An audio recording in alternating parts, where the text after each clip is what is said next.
And at the time, my baby sister Lisa told me that although I was not a fashionista, I was certainly a budgetnista. And so yeah, Wow. so I think I she meant hope to she see an still gets insult, but royalties for that little I jab. know it was a jab. And so I was like, you know what, budgetnista. So back then, I actually registered the business thinking that because I like to volunteer so much, I thought that I was going to have a nonprofit. Like I was going to be a teacher and have this nonprofit. So I kind of resurrected that business that I wasn't really using back then. And I said, I'm going to use this to teach financial education. So I started like one on ones, but I realized you really can't scale one on ones. And then I thought to myself, I reached out to my mentor and she said, you should really think about getting back into the classroom and getting a contract to do so. So I reached out to some of the places that I volunteered for, and I was able to get my first contract with the United Way. And they were paying me like $300 or $400 a class. It was awesome because during this time, like I said, I did a lot of things wrong, but some of the things I did right were that, I made that balance transfer, but I also lived really frugally. I lived with my parents, then I lived with my sister, then a friend of mine who's in the same position, she was a teacher as well, had found this really beautiful brownstone where the woman who owned it was selling it, or not selling it, but renting it out by the room. So my friend Diessa lived there. She's like, you should move here too. We invited our friend Joy, our friend Nina. So it's like four women in their late 20s, early 30s, living in this beautiful brownstone, but we're paying $500 a piece. And so it was like, it's $2,000 rent, but not really for us. So it was awesome. So even though it was like living in a sorority, even though we were like grown adults.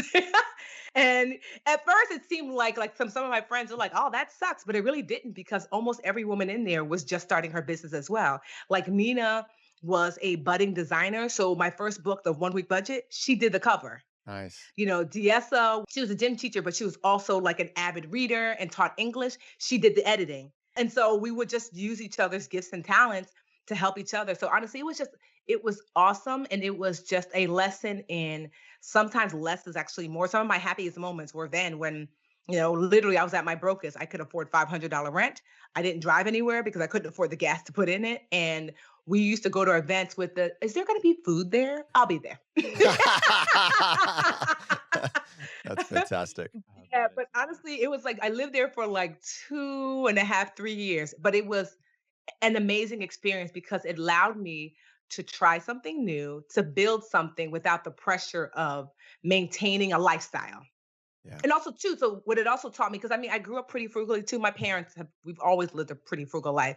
So, but it just reinforced that my happiness did not stem from those things. So even though now, I guess you could qualify me as, I don't know if you qualify me as wealthy, but certainly rich. I have a 7-figure net worth.